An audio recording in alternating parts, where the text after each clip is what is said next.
Welcome everybody. We are here today as part of discussing the podcast series, Unpacking Decisions. This is a series on helping people be better informed and understand the nuances of a difficult topic and support their effort to participate in shared decision making. This will ultimately help people arrive at decisions that resonate with their priorities and improve their quality of life. Patients Engage is a platform that empowers people with chronic conditions and disabilities to engage better with their health and make informed decisions. We also advocate for more meaningful involvement of people living with long-term conditions in health system decision-making. I'm Aparna Mittal from Patients Engage, and I'm looking forward to the discussion today on trauma and trauma therapy, and in our third episode of the Unpacking Podcast series. Trauma is known to have long-term impact on the health of an individual, and trauma therapy is a form of psychotherapy that helps individuals process and heal from distressing events that caused complex trauma. But before we begin, let me introduce our expert guests. We've got with us Dr. Hvovi Bhagwagar, who's a clinical psychologist, psychotherapist, and a doctorate with over 25 years of experience in the field of trauma recovery. She's the founder of Manashini Trauma Recovery and Wellbeing, a Mumbai-based practice dedicated to supporting individuals through evidence-based approaches like EMDR, attachment-focused therapy, and paths work. She also teaches trauma-related courses at leading institutions and supervises mental health professionals, serves as faculty at the International Society for Study of Trauma and Dissociation's professional training program. Beyond her clinical work, she has contributed articles to both national and international journals. She's even contributed to Patients Engage quite frequently in the past, and she's spoken at global conferences on complex trauma, dissociation, and therapist well-being. Her work is focused on making mental health accessible, trauma-informed, and culturally sensitive.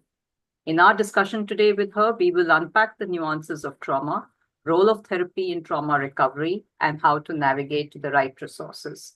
This is being live streamed, so if you post your questions on LinkedIn, YouTube, or Facebook, or even if you've joined in on the Zoom session, we will try and address them during the session, but if not, we will address them later on.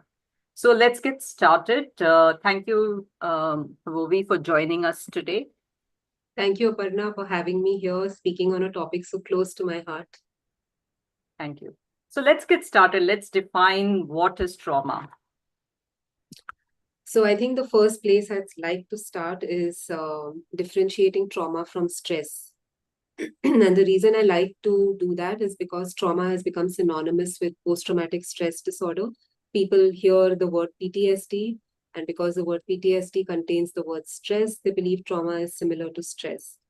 But in terms of the stress response system, we know that stress is something that might lead to a sympathetic arousal, as we know, in the brain, in the nervous system, and then the body returns to baseline. But with trauma, the baseline itself gets reset. So stress and distress are a part of daily life. They are usually events we can recover from once the situation passes. But trauma happens when an event is so overwhelming, it's so frightening, or it can even be prolonged, that it leaves a lasting imprint on the mind. And the funny thing was, until maybe even about 2 decades ago, there was a thought that trauma is only an extraordinary event. It's something outside of a human's regular daily life. But now in retrospect, that shows us only how ignorant we were, because trauma is not something that happens out or something that's extraordinary. Child abuse is not extraordinary. Sexual assault is not extraordinary if you look at the statistics. So trauma in that sense is not extraordinary, but it's different from stress. Just because it's not extraordinary doesn't mean it's the same as stress. So these were the differences I just wanted to bring up.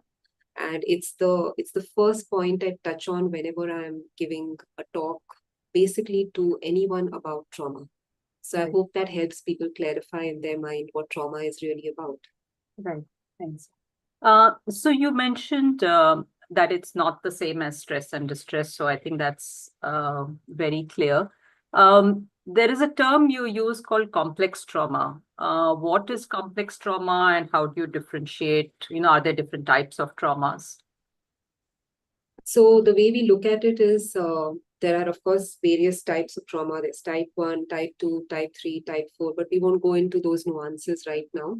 Just to make it simple, we can have trauma that happens after a single incident, one shocking event, for example, an accident, or let's say a natural disaster.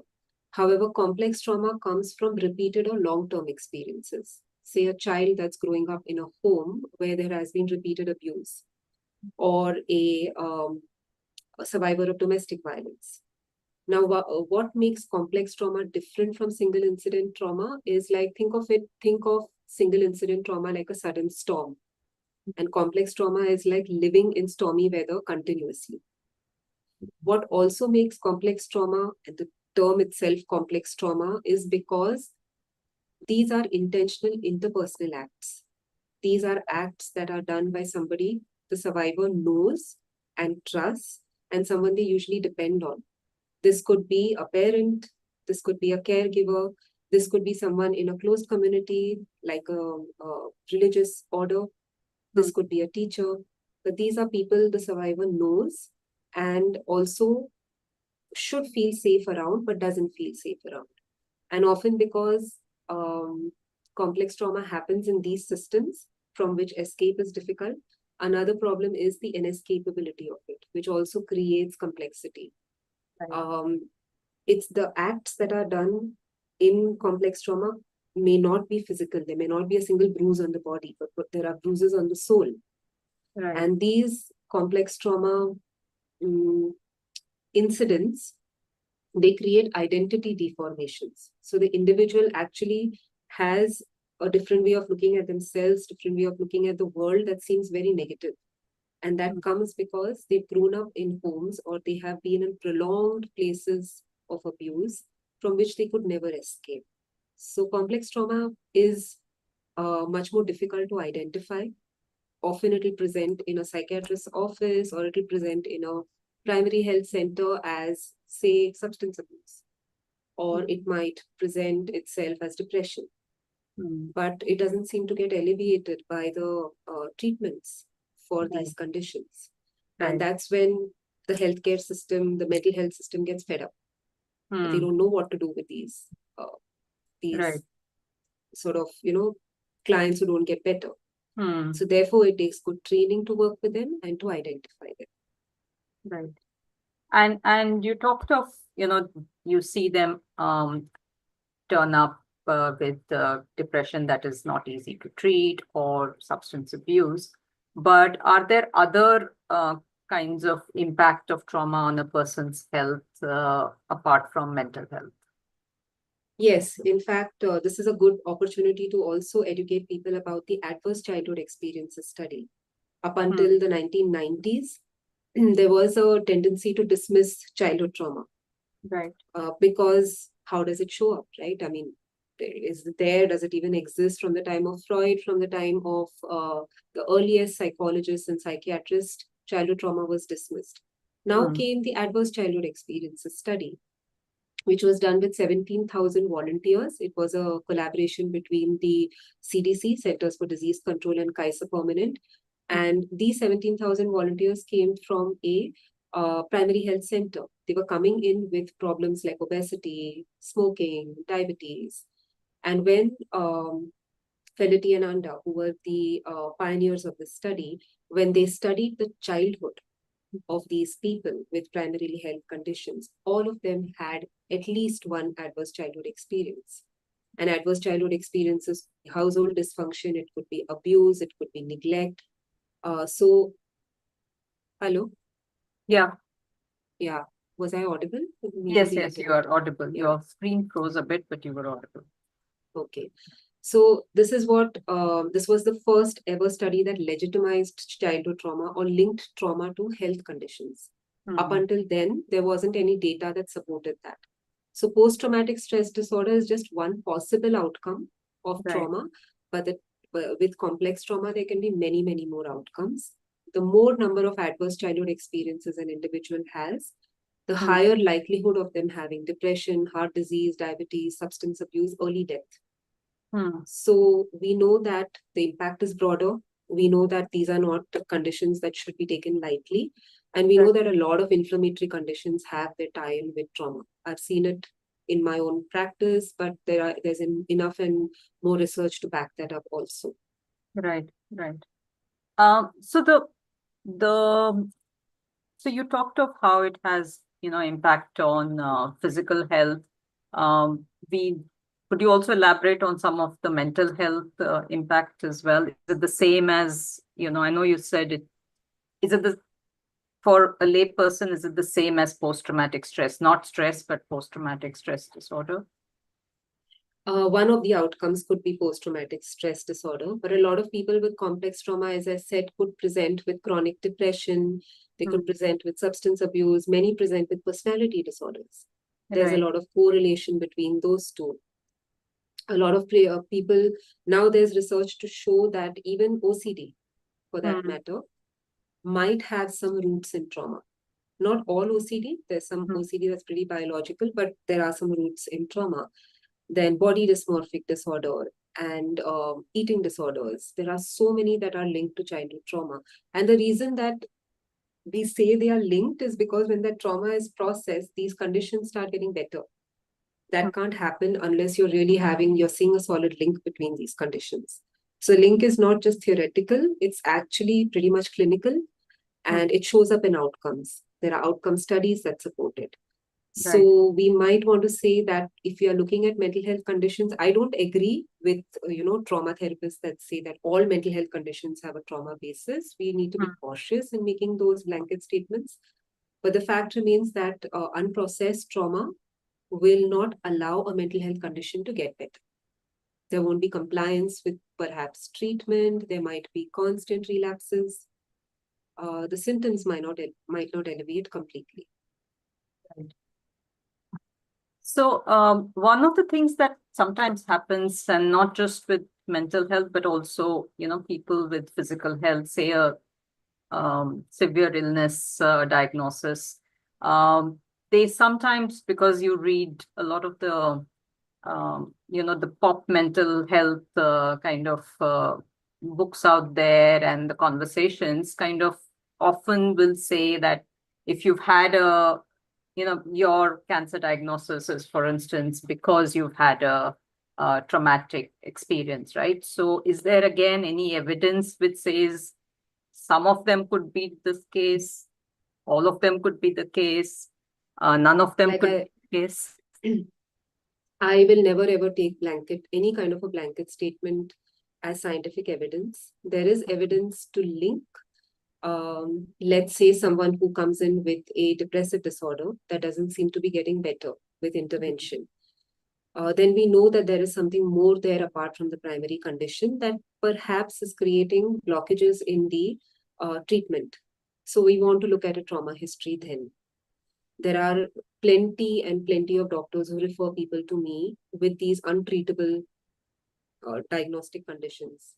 And very often when I look at their history, the unprocessed trauma is the reason they stay stuck.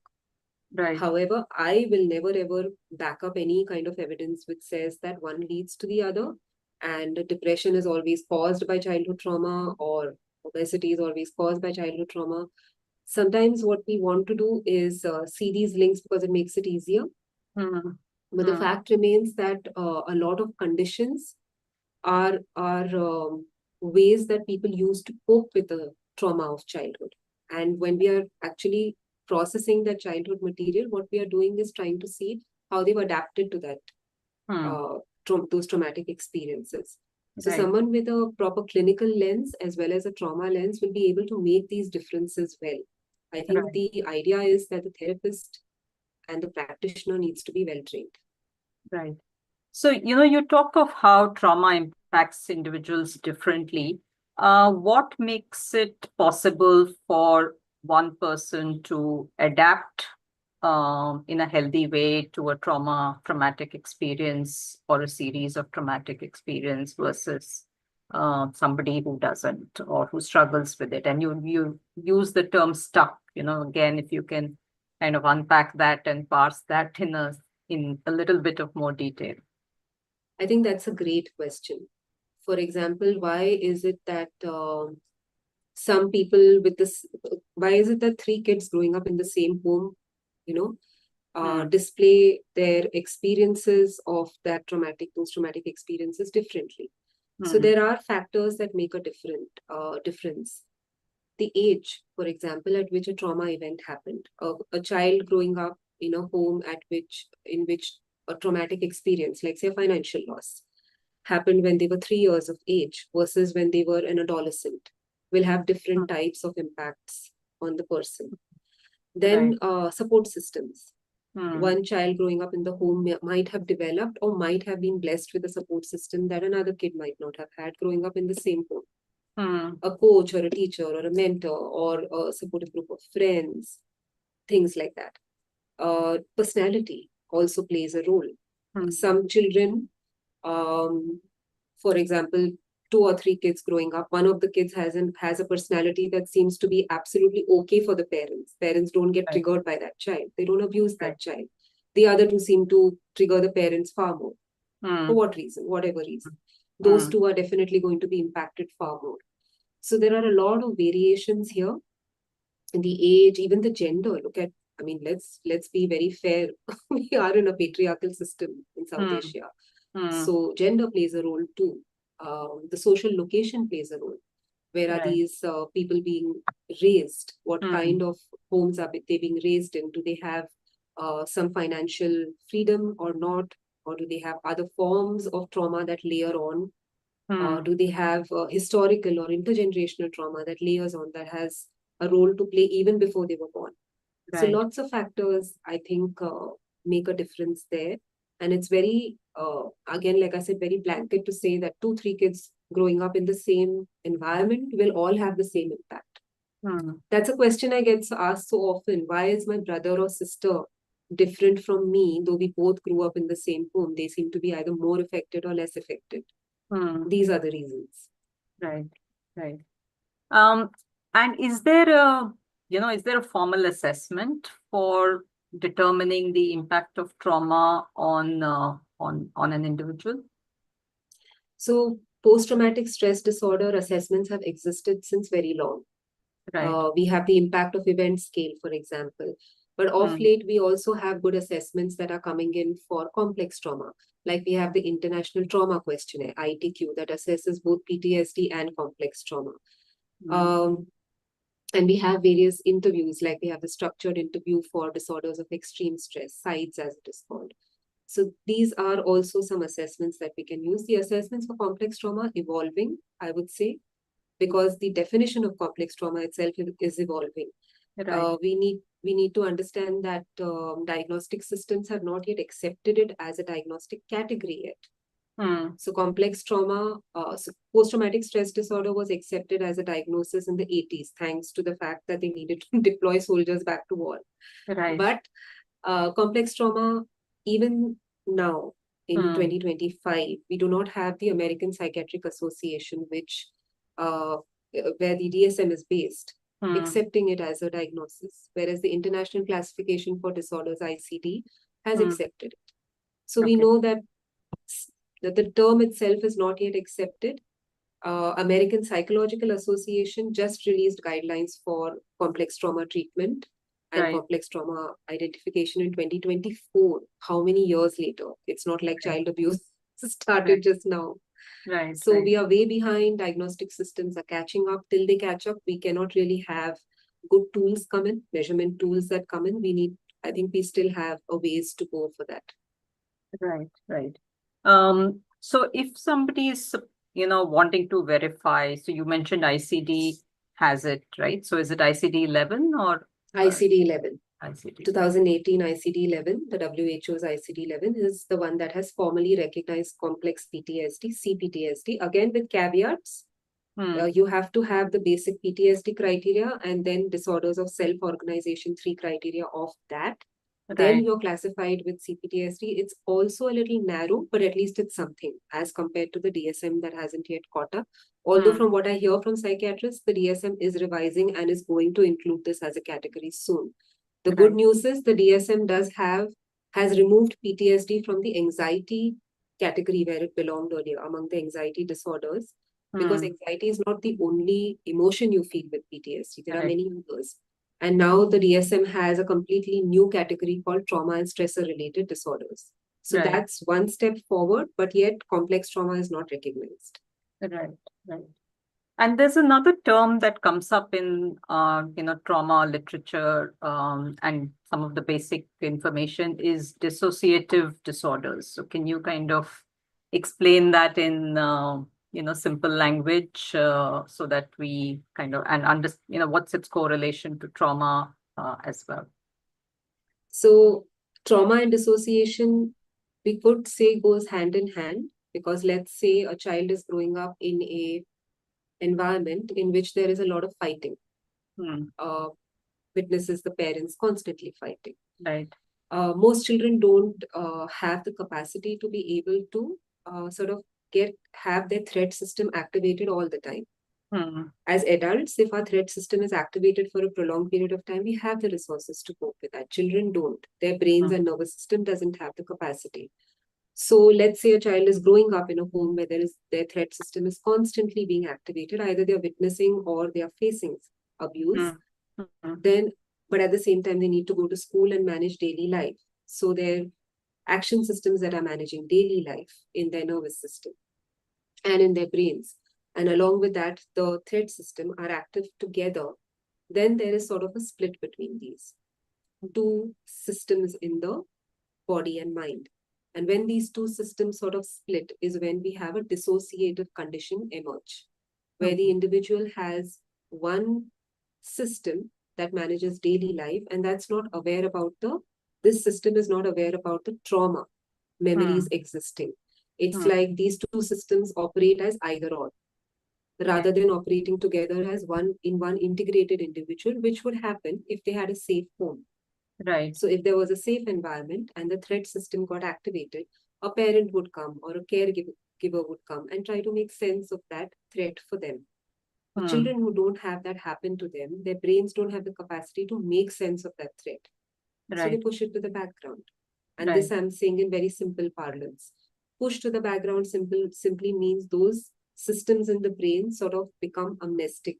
The person either forgets the entire memory or tends to Hmm. forget aspects of the memory, which then Hmm. emerge when they are faced with similar triggers. So let's Right. say this child goes to work and tries to, manage and cope and all of that with daily life. Hmm. But the minute somebody shouts or there is a Hmm. loud sound, Hmm. instead of reacting with just a startled response, this individual may actually shut down, may not Hmm. be able to focus the entire day. The trigger might not be that big. And so what Hmm. they're telling themselves is how stupid I am. Right. Look at me. I can't even cope with this much stress. But the fact is, their brain believes it's back in trauma time Right. and reacts the same way. But the person doesn't have enough of, let's say, the stress system has not learned coping or adaptation to be able to make sense that their nervous system is reacting. Right. All they know is they're reacting, but they don't have the capacity to handle it or manage it. Right. And that's the sad thing. The good news about working with dissociative conditions is while they are very difficult to diagnose, identify, even to sort of work with, they are also very, very healable. Hmm. With the right interventions, these people can lead full lives because there is no biochemical imbalance. It's Right. just that their threat system has never learned how to cope. Hmm. And so they are among, even with the more severe conditions, they are among the most treatable that we will see with the right kind of intervention and with prolonged intervention. They are in therapy for longer. But that's typically what happens with dissociation. However, caveat here, not all people with complex trauma may develop a dissociative disorder. They may have dissociative features, but they may not have Hmm. a dissociative disorder. Right. And does the corollary hold that if someone has a dissociative disorder, they must have a trauma? They would be having a trauma history of some nature or the other.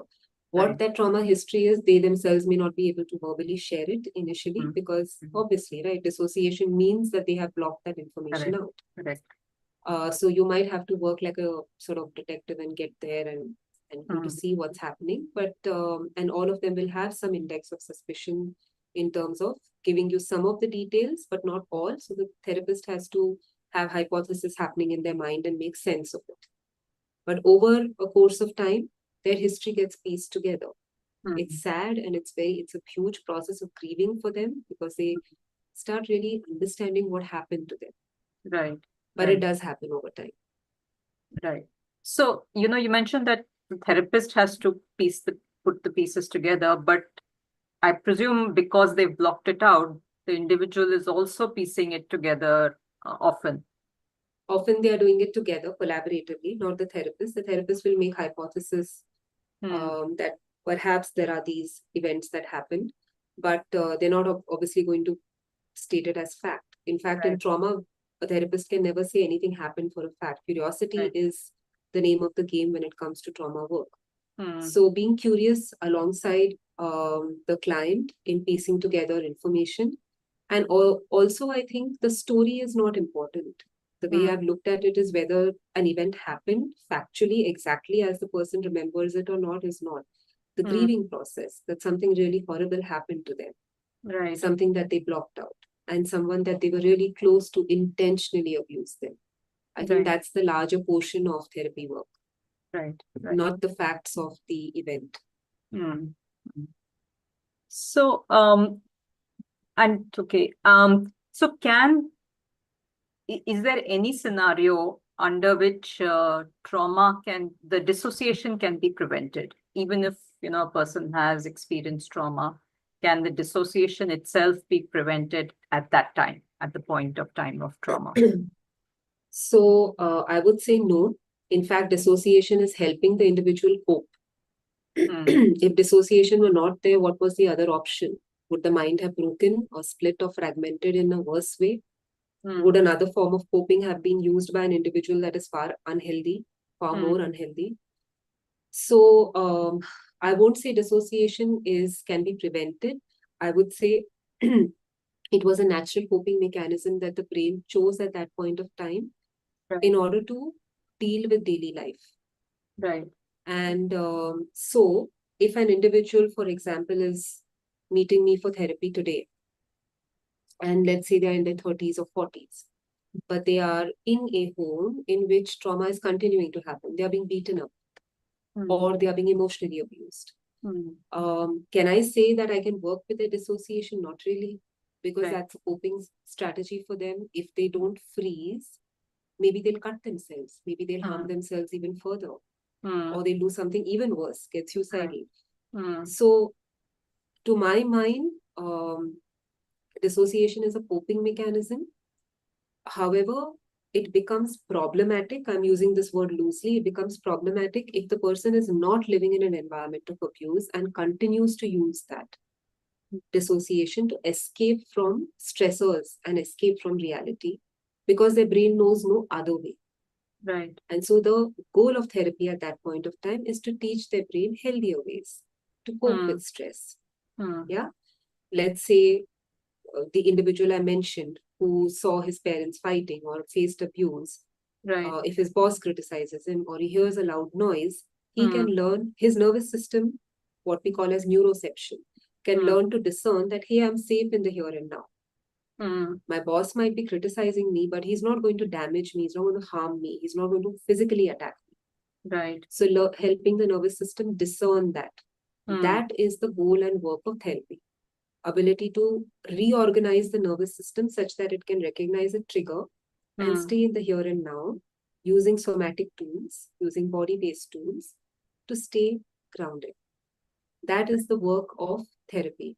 However, I will not work with an individual who is in an ongoing traumatic situation, help them discern, because their brain is doing the work it does. I'm just going to help them cope with the ongoing abuse and try and see whether they can get the gumption to move out of it. That's what trauma therapists usually work with. Right. And typically, so since you brought that up, and this happens quite often, that people are in their if they're dealing with, say, abuse at home, then they're struggling to step out and leave that environment as well.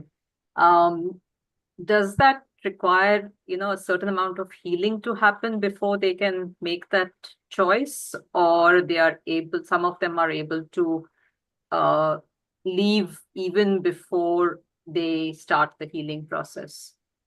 Part of the healing process will be them leaving that environment. Hmm. And if they can't leave the environment for whatever reason, financial, kids, pressure, whatever it might be, then to create distance in another way. Hmm. Not a dissociative manner of creating distance, but a healthier emotional coping manner.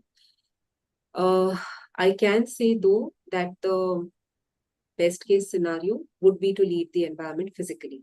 Best case scenario. That said, I would say I would get success with 80% clients who leave the environment voluntarily. Hmm. It is not something where we are working on it deliberately in therapy, but the fact that they're getting better, they are starting to understand that what's happening to them is abuse rather than dismissing it as just ordinary things. And people do this, right? If all families are like this or all spouses are like this, Exactly. instead of avoiding the issue, learning to recognize what it is and moving away from that closed system is part of the healing process. The rest of the healing will be working with the trauma memories. Hmm. Hmm. Okay.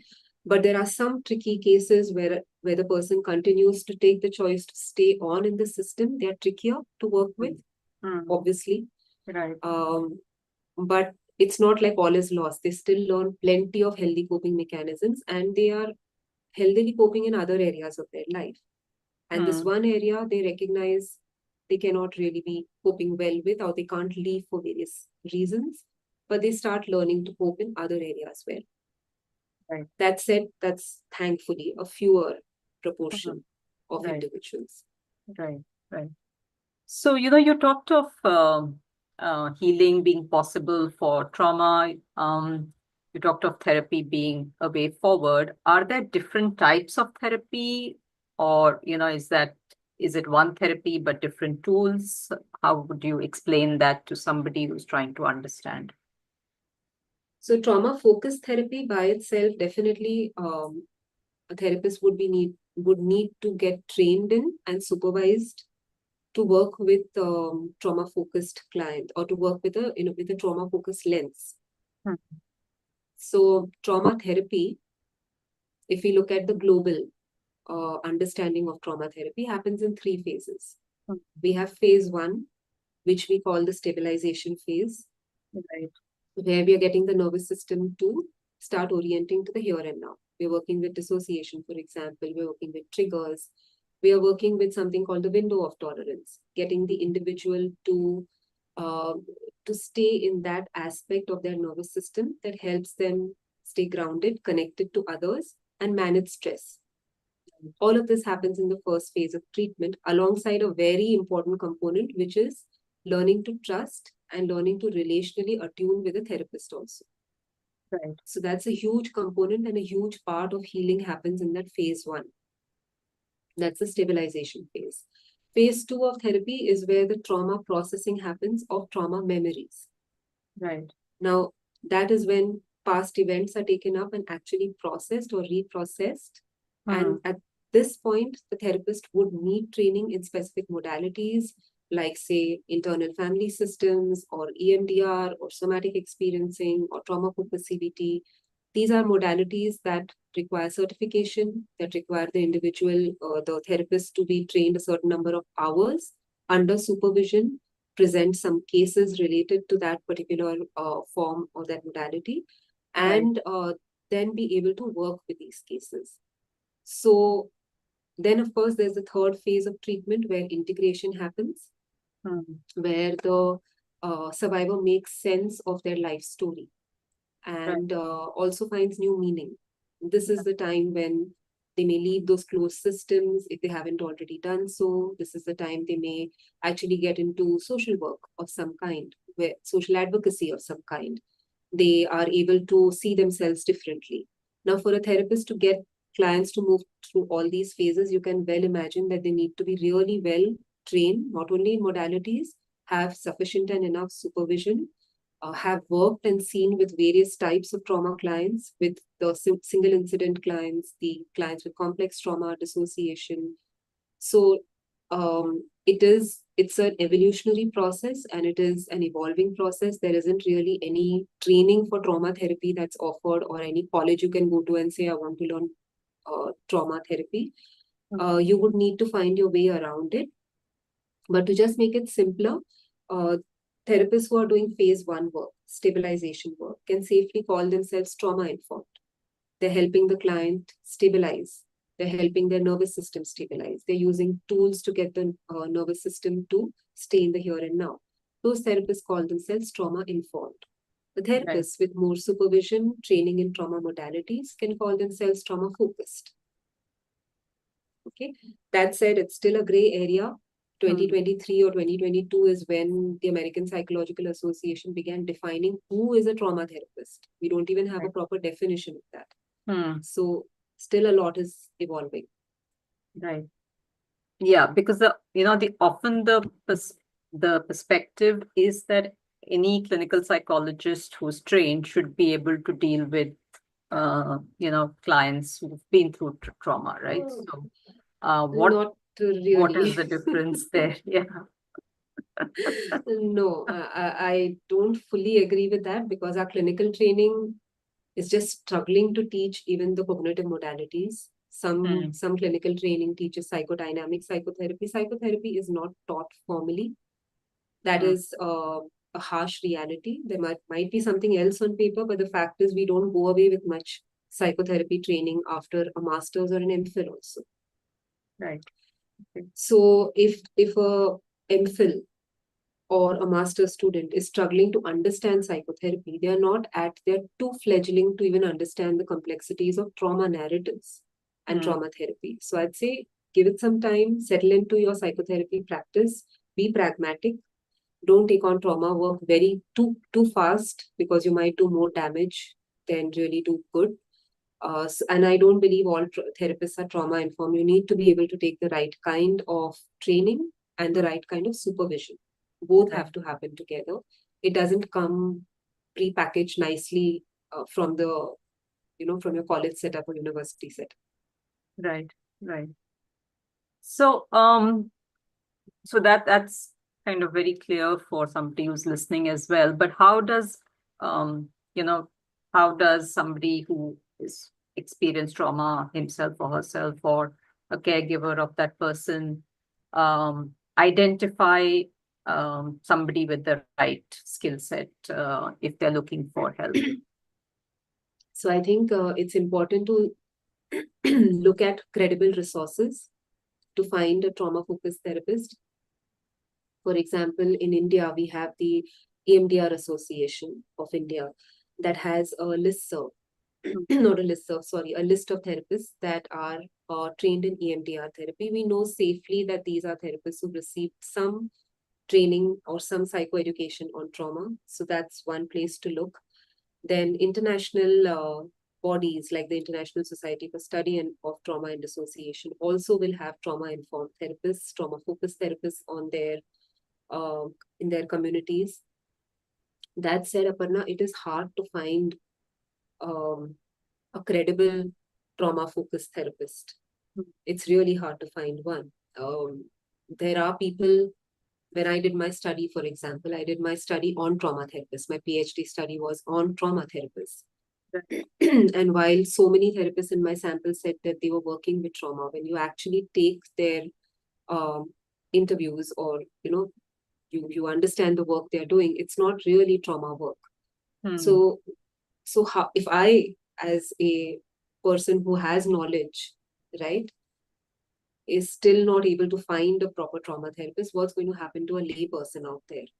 So a lot of gray area exists. I think the way to make it a little more credible, legitimate is to define who is a trauma therapist and start having courses or programs that give some credibility to a therapist, saying that, okay, they have got certified in trauma, a trauma-informed course or a trauma-focused course. Like this has definitely now started a trauma-informed counseling course, a trauma-focused therapy, PG diploma.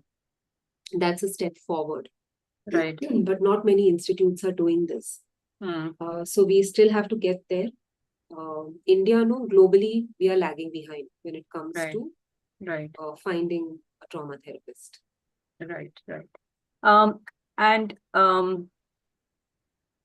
so how do I, as an individual, how do I know that I need trauma-focused therapy, or trauma-informed therapy will be good enough? Because there's sometimes, kind of, and that tends to happen not just in the therapist world, but you will find in some groups, people will be talking of EMDR, and therefore they will say that, they will share a couple of videos and then they talk of it as trauma therapy, right? So, um, can you again unpack that Even on as to Netflix, for that matter.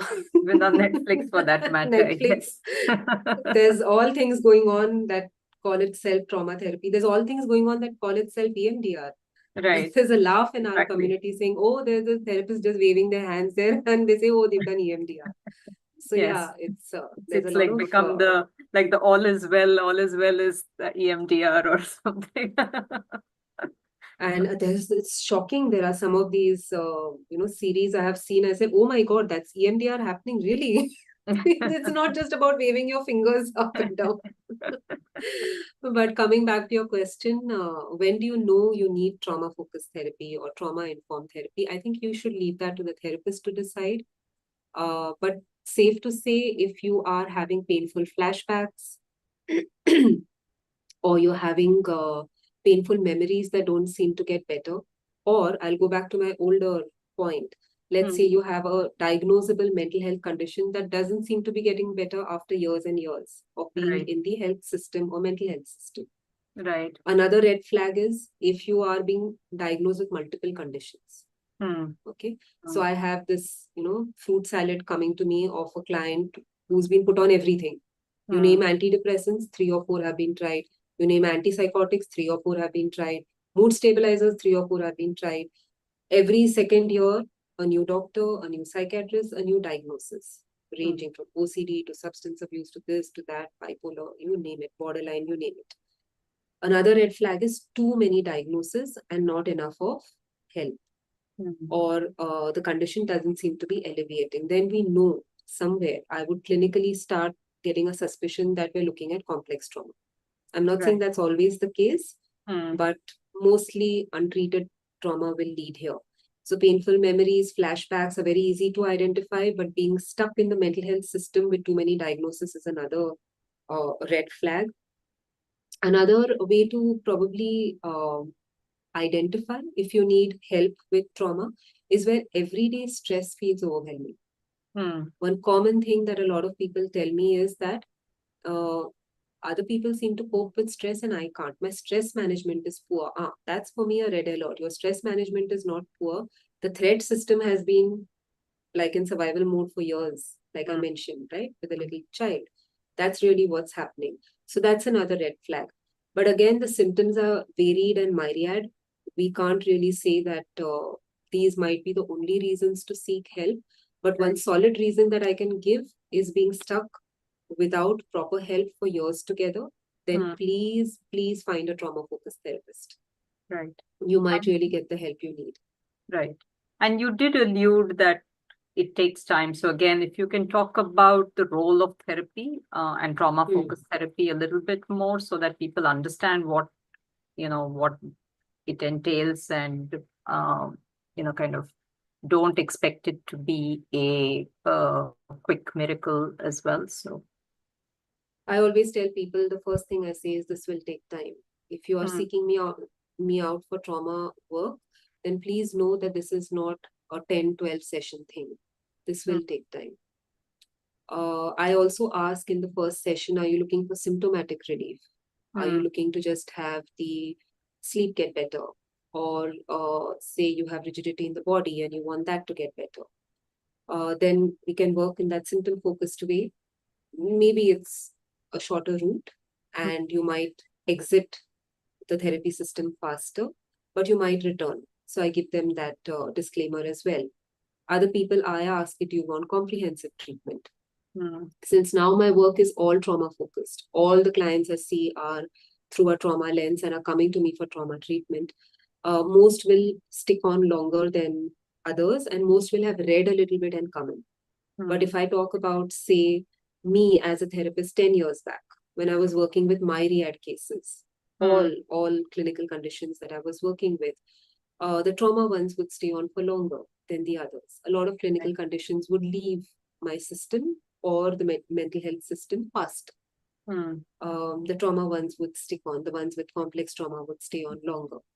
Right. Okay, so Right. that's the comparison I can draw. Now, why that is the case, it's not because they are more broken. Hmm. Think that their nervous system has to be repaired from the ground up when no safety was offered to them from childhood. That's a lot Right. of work to do, not Right. just for them, but for the therapist and for their nervous system. So it takes time. That's the Right. reason it takes time. Right. So you talked of and before that, but when do they start to see benefit? While Mm. the recovery can take time, and if you can also shed a little light on the recovery kind of uh, uh, not Framework. just the time frame, but the trend, right? Is it like a hockey stick, or is it um, a slow curve? What is it, or is it up and down? So what is it really? So that I'll people sense. I think that's again a great question. So I'll use Judith Herman's analogy. Judith Herman is the one of the pioneers, I would say, who's developed the term complex trauma also. That back Mm. then nobody believed her. There was so much dissent. But today, of course, she is one of the most renowned people we have in the field of psychiatry and mental health. Right. She says that recovery from trauma is like a spiral. Mm. And I talked about the three stages of therapy. These three Mm. stages are not linear. Oh, you go from stage one to stage two to stage three. No, it's like a spiral. You might reach higher up on the spiral and then you go, you're back down. But when you're back down there, you're back down there with more integration. Mm. You have a little more understanding of yourself. Take, for example, somebody who's really done well with recovery and is moving out of a difficult home environment, starting to do well for themselves outside, is starting to recognize abuse and move away from it, is having healthier relationships. They are kind of, coming to phase two where they want to begin working with their trauma memories, but then something happens. They Mm. have a loss. They Mm. lose someone to suicide, or they lose a close relationship that they had just developed, or there's a financial loss, they lose their job, or then there's a pandemic. What happens then? Okay, so their threat system is again going to use the same strategies again because it only knows that. It doesn't know how to cope with such a big trauma all over Right. again. Then Right. you perhaps have to restart at a again stabilization stage. You again take them through those. But I have always noticed that there is a difference. When they Mm. learn those skills and their nervous system learns, they recognize it faster and they cope with it faster. Right. They are Right. able to manage those stressors far better than when they first came into therapy a year and a half ago. Mm. So it's like a spiral. I think that's how I would look at it. For that matter, Aparna, it was in the pandemic that a lot of my trauma clients came back to me. The ones who had recovered and who had finished and gone. They Right. were done with their therapy, whether it was 5, 6, 7 years into the system. They came back because the stress, the pandemic was so much. They had lost either somebody in their families or they lost jobs or so many losses. They recovered faster. They didn't stay in therapy that long, 3 months, Mm. 4 months, and they were back. They Right. left the system. So this Right. is an example I will give. How long does trauma therapy last? It depends on the skill of your practitioner also. You Mm. don't have to be, now there are enough and more modalities that help the trauma therapy move faster. There are more and more modalities being developed every day. It's how much training your therapist has that you need to watch out for. Right. If you are stuck and the therapist says, oh, this is trauma therapy, this is how it works, and you're still 10 years into work, Mm. you might want to question whether that's really what is the right Right. path for you. Right. Right.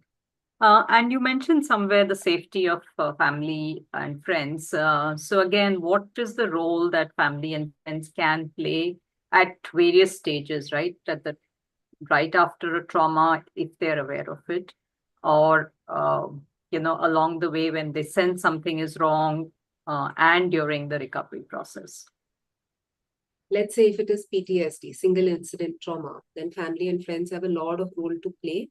In fact, a lot of recovery happens way because the survivor gets a lot of help, Hmm. whether it's, let's say, uh, a natural disaster that has happened or a loss that has happened. Hmm. It's something on the outside, right, that has impacted the individual. So there is a lot of social support also. At Hmm. that point of time, social support is easier to garner.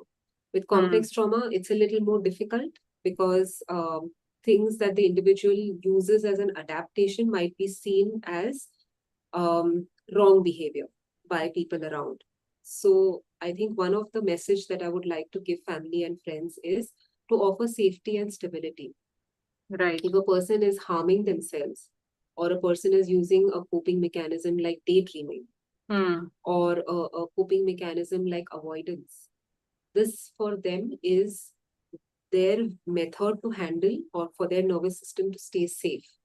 They Right. don't know it yet. And when you label it as an unhealthy behavior, the person then tends to either avoid the individual, so they Hmm. lose that support, or they continue and do more of the behavior. Right. So, being without judgment, respecting their boundaries, recognizing that their coping skills might be there, and then gently offering them other alternatives, that might be far more helpful than judging them for using the coping skills that the only ones they know how to use. So, Hmm. that's one message I'd like to give out to family and friends, that support doesn't necessarily only mean um, this kind of support, which is, very superficial. Oh, I'm here for you. Not Hmm. only I'm here for you, but I'm compassionate. I understand what you're going through, and I recognize it's the only way you can cope. But Hmm. here's a thing: if you feel like harming yourself, maybe instead, why don't we go out somewhere? Why Hmm. don't I, or I can sit with you and ask you why you feel like harming yourself. That Right. is a more compassionate way to view and offer support. Right. So we have one question, and I won't name the person.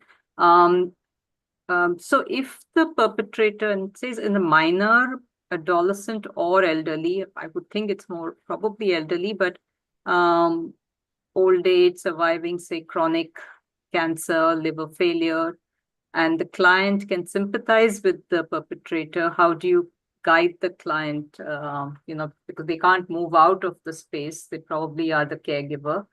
So how can they, kind of find coping mechanisms and healing mechanisms in this? I'm trying to make sense of the question. My guess is that they're talking about somebody who's been traumatized, but they are currently caregivers Hmm. for an aged individual who has a chronic condition or And that is and that person, I think, is is the possibly the perpetrator. perpetrator, right? It's very Very often common. happens. Yeah, Yes, very very common. common. I've seen that, particularly in our collectivistic culture, it's likely to happen. Uh, I have seen miracles happen also, where just the fact that they have reversed the role helps them find forgiveness in some way towards the Hmm. perpetrator, or to talk back to the perpetrator without abuse. Hmm. And in some way, for the perpetrator to recognize that they've done something wrong. Hmm. That said, I have seen very sad cases where they're tied in, they have no way out. The survivor has no Correct. way out because there's nobody else to look after this family member. And this Hmm. is the same family member who's hit them, same family member who may have even sexually assaulted them. Correct. Correct. And they have no way out but to look after that person. Hmm. There are people currently in treatment with me who are undergoing this. Um, I would say there is a lot of philosophical core to this. They Hmm. find strength in some way or the other. I sometimes wonder where people with trauma histories like this find the strength. Each Hmm. day, I'm amazed to see strength emerge in some form or the other, but it does emerge. They Right. find either, I don't know if forgiveness is even it's such a superficial word to use in such a situation, but they find some way to make sense of life, Hmm. having to care give for somebody who has abused them in the past and Right. might be even currently abusing them, may Hmm. not be as actively doing it but is doing it in some form and still coping with it. Correct. Correct. They do find ways to deal with it. Taking therapy, I think, would be a wise choice if it is possible Hmm. at this juncture, if you're looking after a perpetrator. And talking of that, then, is this therapy, do you have an option, or do therapists have an option of doing this online, or it is only in person? Because If they you may not ask the be able Hvovi, to. Yeah. If you ask the pre-pandemic Hvovi, she'd say don't do trauma therapy online. But now I know. I mean, of course, I had to take some training. I couldn't translate those modes immediately, but I would think that you need to have some supervision and guidance if you want to do work with dissociative individuals, Mhm. severely traumatized individuals online. I was just teaching a group of students, and they were working with clients who were living in homes of hostility and abuse, and asked me, how do you work with those? It takes a lot of, I think, courage and strength on the part of the therapist to work. But I would say the most ethical thing a therapist can do if they are working online with these complex cases is to at least be under supervision with a trauma informed supervisor, Right, not just a broad supervisor, but somebody who's trauma informed. That's the most ethical way to work. right. And she's also got a follow up on that. Is there, do you know, is there any benefit for, or do you know of cases where they would report the cases as per law, for instance? She says also eventually the highest goal is to forgive the perpetrators, but I think that's questionable. I don't know if you can, No, you the highest take goal is not to forgive the perpetrator. forgiveness. Yeah. The highest goal is the goal you want to reach. When Hmm. you come reach that place of integration in the phase 3, whatever is your goal is the goal that's the highest goal. Right. Forgiveness can never be the highest goal. Maybe it is Hmm. cutting off from that person and never ever speaking to them in your life. Maybe that Right. is what will give you a sense of satisfaction and support. Hmm. And I would only endorse what the client wants to do, what they consider as healing. But what was the question before that? Are How there do cases where you can report such cases to the law, or Well, the law says you should report all abuse, right? but there are no laws meant for complex trauma abuse. Right. Yeah, unless it's child sexual abuse, they're not reported. That said, how many child sexual abuse cases are reported? Correct. You and Correct. I know, Right. that it Right. doesn't work like that in this society. And for that matter, Aparna, how many research papers are there on child abuse in Hmm. India? Hmm. Yeah, we're You still can go looking and at just most of the literature is from overseas, right? We don't have, absolutely, yeah. because in collectivistic cultures, child abuse doesn't exist. Hmm. Yeah, the Hmm. West is beginning to only recognize it now, but we can't say that we have to blame the government and then we'll blame higher powers and this and that for all the kachara that's happening in our society. We have to take accountability for what we are creating, no, for the mess we are creating. Until we do that, where does the society grow? Final question, books that you would recommend people to read, if they themselves want to understand, for themselves or for a loved one. So I'm going to talk about my favorite books, but also easy to read, Mm. uh, because I know that when I've made the mistake of offering books to people, they get traumatized just reading the material. So, Mm. a couple of books that are easy to read but are also scientific and based in good research. One is The Body Keeps the Score. I think that gets top votes. It's a Mm. 2014 book by Bessel van der Kolk. It's won many awards. It's one of the most, I would say, educational book, but also the one most recommended. Correct. There's another book called Trauma and Recovery by Judith Herman. Mm. Not a book that's talked about too often, but again, a book that is evocatively and beautifully written when it comes to trauma recovery. Right. The first time this book was given to me was by a client. And I Mm. remember that the journey I went through when I read that book was amazing. Mm. So, Judith Herman remains my, I would say, like a personal guru for me in terms of looking with compassionate eyes at someone Right. who's faced trauma. And there's no way you cannot be changed once you read her book. You will Right. change in some way or the other. The third book I'd recommend is Waking the Tiger by Peter Levine. Mm. And there is one more book, but I have only heard the audiobook, I've not read it, by Oprah Winfrey and Bruce Penn. What Happened to You? That's quite recent. I don't remember the exact year, somewhere 21, 22, recently released. A nice book. Right. Also, that talks about trauma from a social lens. Right. So I think there's a more recent Judith Herman book as well, which is a slightly tougher read, right? Truth and I Repair. didn't talk. Yes, I didn't talk about that. It's Yeah, about social I think justice. that that addresses the question about forgiveness because it talks of justice and forgiveness. Talks And about justice. Judith Herman gave a plenary speech at the ISSTD conference that I attended in Boston this March, where she talked about truth and repair, and she talked about justice for a survivor. And mm, so many evocative words she spoke. What is justice? What does it even mean for somebody mm, with complex trauma, somebody who's been raped and right, brutally assaulted? What does justice mean for them? Is our justice system prepared to offer them justice? And is our mm, justice system enough for them? right, So many questions, right? And correct, we are correct, left with more questions. But right, yes, that's another hard hitting book. If someone has the gumption to read it, then go ahead. right, right. Yeah. Okay. Any final words before I kind of wrap up? Any, to the audience from your side? I think I'll go back to Judith Herman, who is my favorite. She says that recovery can happen for trauma survivors only in the context of relationships. It cannot happen in isolation. Most people who are trauma survivors choose isolation because they don't trust anyone.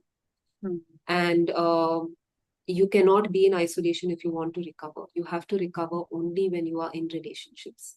So that's one message that I'd like to give people, to be more compassionate to those who are trauma survivors, and for trauma survivors to recognize that they will finally have to develop their nervous system to recognize friends from enemies, and to recognize safe from unsafe, and to repair within the context of a relationship. So that would be my final say. That's a really important point. Thank you, Hvovi. And I think it's a good way to end. I think we've covered a lot of ground today. We've talked of what trauma is. We've talked of, the role of therapy in trauma. We've understood even terms like dissociations. But I think the key message really is that healing is possible. It needs work. It's not a quick fix. But you also need the right resources. And as how we talked of, recovery is, and she used Judith Thurman, that recovery is a spiral, so you have to be prepared for that as well. Um, and I think, as she said, that recovery happens with relationships. So it's important to keep that in mind as well, that we need to work within the network of people and find people that we can trust. So thank you so much, Hvovi, once again, for always a pleasure to have you talking to us, and for kind of explaining the nuances of all of these terms, and also giving with specific examples how people can find healing and find ways to recover. So once again, thank you so much for taking your Thank time. you for having me on this platform. And again, thank you for the questions, which, if you put it together, become literally like a guidebook for trauma. Once again, thank you, Aparna, for having me here and for all those lovely questions that you asked. Thank you. Thank you, Hvovi. Thank you to our audience for listening in. And if you do enjoy the show, or find it useful, please share it, and also subscribe to your favorite channel.